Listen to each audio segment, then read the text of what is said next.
বন্ধুরা, আমাদের আজকের গল্পটি হলো সোনার লিপস্টিকের পরী। তোমরা যারা যারা এই গল্পটি দেখছো তাদের নামটি কমেন্ট করে জানিয়ে দাও, কারণ আমাদের পরবর্তী গল্পটি তোমাদের নাম থেকেই করা হবে। আর হ্যাঁ, আমাদের এই ছোট্ট চ্যানেলটি সাবস্ক্রাইব করতে ভুলো না যেন। অনেক দিন আগের কথা, এক রাজ্যে বাস করত এক দুষ্ট রানী। সেই রানী ক্ষমতার লোভে নিজের স্বামীকে মেরে ফেলে। রানী তার মেয়েকে কোনো কাজ করতে দিত না, কিন্তু সৎ মেয়েকে দিয়ে সব কাজ করাতো। একদিনের কথা, মা, সকাল হয়েছে সেই কখন। আমার যে বড্ড খিদে পেয়েছে, কিন্তু আনিশা এখনও রান্নাঘরে যায়নি, কারণ সে এখনও তার ঘরেই আছে। আমি দাসীদের কাছে ওর কথা জিজ্ঞেস করেছিলাম, ওরা আনিশাকে সকাল থেকে বাইরে বেরোতে দেখেনি। এখন আমি কি খাবো বলো তো? কি বলছো তুমি? আনিশা এখনো তার ঘরের বাইরে আসেনি? আর আমি লক্ষ্য করছি ইদানিং আনিশা ঠিকমতো কাজও করছে না। হ্যাঁ, তুমি তো এখন ওকে কিছুই বলো না, তাই তার এত সাহস বেড়েছে।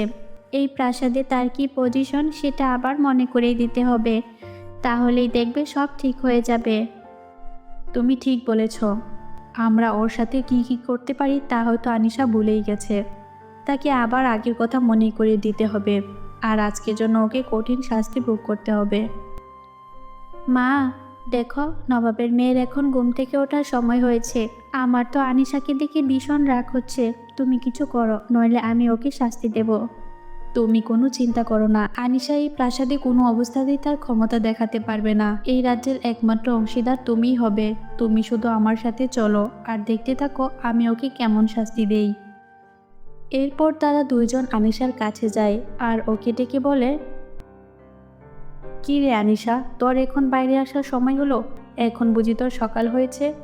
এই দিকে আমার রাজকুমারীর খিদে পেয়েছে, খাওয়ার জন্য কোনো খাবার তৈরি হয়নি। সেদিকে তোর কোনো খেয়াল আছে? এর জন্য তোকে বড় শাস্তি পেতে হবে।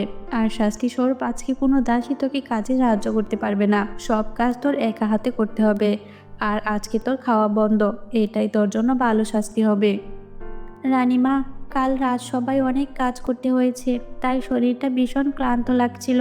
তাই কখন যে ভোর হয়ে গেছে আমি খোঁজ পাইনি।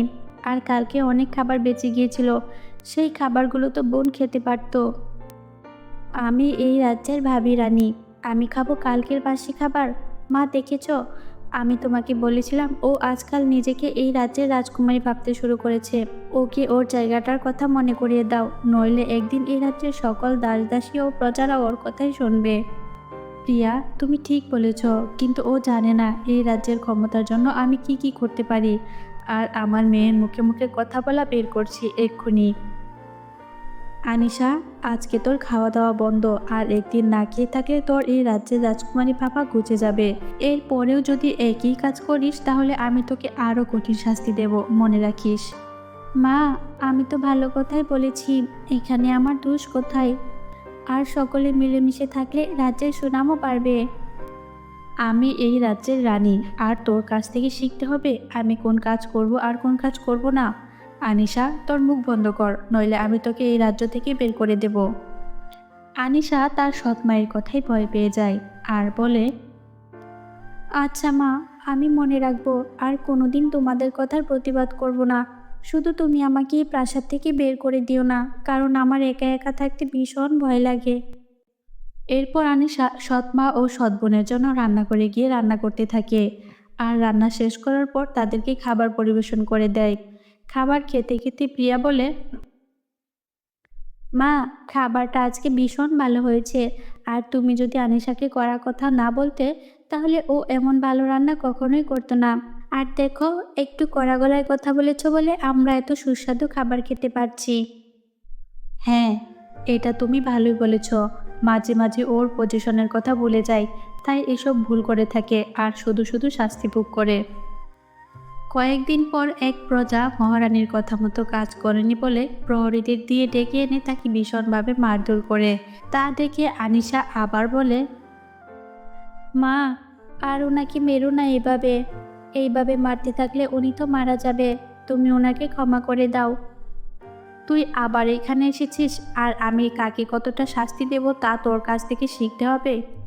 তোর যদি এত মায়া হয় তাহলে ওনার শাস্তি তুই ভোগ কর, তাহলেই তো হয়। মা, আমি তো ভুল কিছু বলিনি, তুমি তো ওনার দোষের থেকেও বেশি শাস্তি দিচ্ছ। এই কথা শুনে রানীর আত্মসম্মানে লাগে, তাই রানী রেগে গিয়ে আনিশাকে প্রাসাদ থেকে বের করে দেয়। আনিশা হাতে পানির একটা বোতল নিয়ে মন খারাপ করে হাঁটতে হাঁটতে একটা গভীর জঙ্গলের ভেতর চলে যায়। আর তখন রাত নেমে আসে। আনিশা ভয় পেয়ে একটা বড় গাছের নিচে বসে ঘুমিয়ে পড়ে। আর ঘুম থেকে উঠে দেখে সকাল হয়ে গেছে। কাল থেকে তো কিছুই খাইনি, এখন আর সোজা হয়ে দাঁড়াতে পারছি না। আমাকে এখন কিছু খাবারের ব্যবস্থা করতে হবে, নইলে আবার রাত নেমে গেলে আমার জন্য ভীষণ কষ্ট হবে। তারপর আনিশা খাওয়ার জন্য কিছু ফলের গাছ খুঁজতে থাকে। আর আনিশা যখন একটা বড় গাছের নিচ দিয়ে পার হচ্ছিল, তখন সে একটা হরিণকে আহত অবস্থায় দেখতে পায়।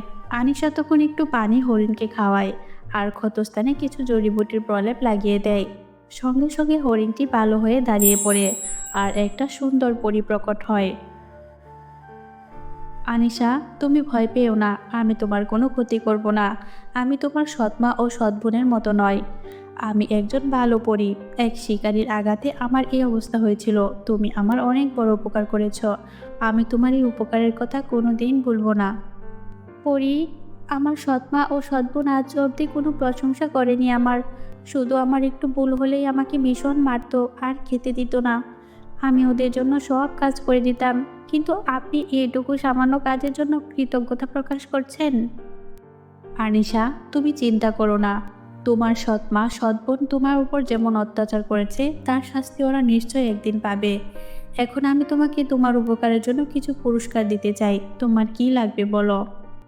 জাদুর পরী, আমার কিচ্ছু লাগবে না, আপনি সুস্থ হয়ে গেছেন, আমি তাতেই অনেক খুশি হয়েছি। তুমি কিছু না চাইলেও আমি খুশি হয়ে তোমাকে কিছু দেব।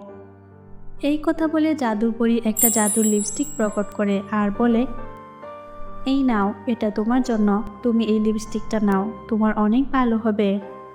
জাদুর পরী, এটা তো একটি সাধারণ লিপস্টিক, এটা দিয়ে আমার কি উপকার হবে?